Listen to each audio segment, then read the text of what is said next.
인공지능의 가장 큰 골칫거리 중 하나가 뭔지 아세요? 바로 기억력입니다. 방대한 양의 정보를 한 번에 처리하는 걸 정말 힘들어 하거든요. 자, 이번 시간에는 이 수십억 토큰, 그러니까 이 어마어마한 메모리 문제를 해결할 열쇠로 떠오른 새로운 아키텍처, 파워 어텐션에 대해 아주 자세히 들여다보겠습니다. 이런 상상 한번 해볼까요? AI가 두꺼운 소설책 한 권을 그냥 한 번에 통째로 읽고 그 내용을 완벽하게 이해하는 거예요. 더 이상 정보 처리량에 발목 잡히지 않는 그런 세상 말이죠. 이게 그냥 공상과학 소설 같은 얘기가 아니에요. 바로 장문맥, 그러니까 롱 컨텍스트 AI가 꿈꾸는 미래입니다. 예를 들면 AI가 회사 전체의 코드베이스를 싹 훑어서 버그를 찾아내거나 환자 한 명의 평생 의료 기록을 순식간에 검토해서 진단을 돕는 거죠. 이런 기술이 상용화되면 정말 여러 산업에서 혁명이 일어나지 않겠어요? 그런데요, 트랜스포머 같은 지금 가장 강력하다고 하는 AI조차도 이 꿈을 이루지 못하게 가로막는 아주 근본적인 벽이 하나 있습니다.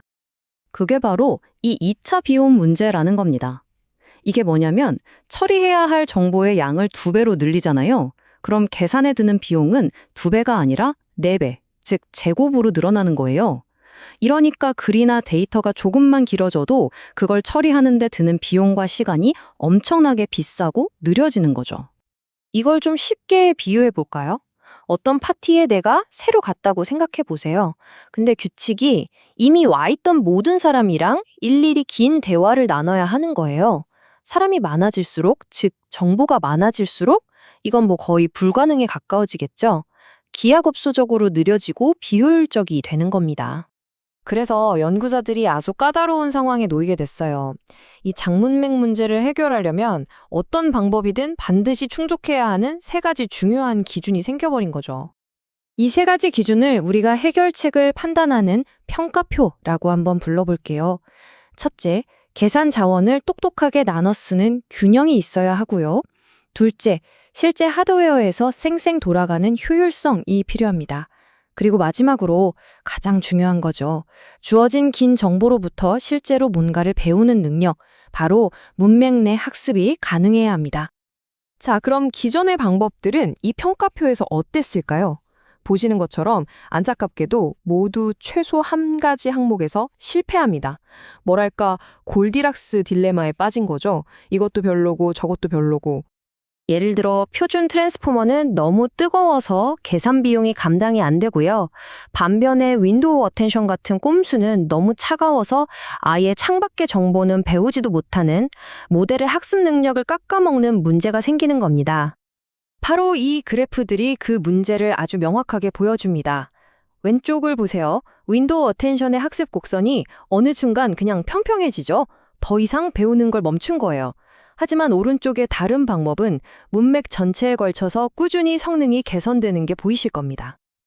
자, 그럼 기존 해결책들은 다 결함이 있다면 도대체 딱 맞는 해결책은 어떤 모습이어야 할까요? 바로 여기서 파워 어텐션이 등장합니다. 이 새로운 아키텍처는 모델의 핵심 계산 방식을 근본적으로 바꿨어요. 그래서 개발자에게 마치 볼륨을 조절하는 손잡이처럼 메모리 상태를 다른 것들과 독립적으로 제어할 수 있는 엄청난 능력을 줍니다. 그래서 정말 흥미로운 게 뭐냐면요. 이 파워 어텐션을 우리 평가표에 올려놓으니까 보이시죠? 세 항목 모두에서 녹색 체크 표시를 받은 최초의 아키텍처가 된 겁니다. 드디어 딱 맞는 녀석이 나타난 거죠. 와, 이론적으로는 완벽해 보이는데 과연 이게 실제 성능으로도 이어질까요? 데이터가 모든 걸 말해줍니다. 이 그래프에서 저 빨간색 선, 저게 바로 파워 어텐션인데요. 똑같은 계산 자원을 썼을 때 다른 경쟁자들보다 꾸준히 더 압도적으로 좋은 결과를 내는 걸 볼 수 있습니다. 그 이유도 간단해요. 다른 모델들은 정보가 너무 길어지면 어느 순간부터는 힘이 빠져서 학습을 멈추거나 정체되거든요. 그런데 파워 어텐션은 데이터에 훨씬 더 깊은 곳까지 파고들면서 계속해서 더 똑똑해지고 더 나은 예측을 해내는 겁니다. 그리고 그냥 더 효과적인 수준이 아니라 말도 안 되게 빠릅니다. 64,000 토큰이라는 긴 문맥에서 기존의 최적화가 아주 잘 된 표준 어텐션보다 무려 최대 8.6배나 빠른 속도를 보여줬습니다. 엄청나죠? 자, 그럼 이 모든 것들이 모여서 인공지능의 미래를 어떻게 바꿔놓을지 한번 살펴보겠습니다. 결론적으로 파워 어텐션 같은 새로운 아키텍처들이야말로 우리가 맨 처음에 이야기했던 그 거대한 2차 비용의 벽을 마침내 무너뜨릴 핵심 열쇠라는 뜻입니다. 우리가 여기서 꼭 기억해야 할 건 이거예요. 그동안 풀지 못했던 균형, 효율성, 그리고 학습 능력이라는 세 마리 토끼를 모두 잡는 방법을 찾았다는 것.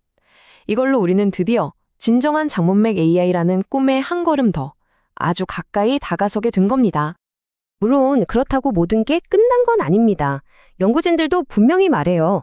이건 아직 초기 단계의 연구고 앞으로 오디오나 비디오 같은 완전히 다른 데이터에서도 이 결과가 똑같이 나오는지 검증하려면 더 많은 연구가 필요하다고요. 이 모든 연구는 우리에게 아주 흥미롭고 또 심오한 마지막 질문 하나를 던집니다. 만약 AI의 기억력이 정말로 무한해진다면 우리는 그 무한한 기억력에 무엇을 담아달라고, 무엇을 기억해달라고 요청하게 될까요?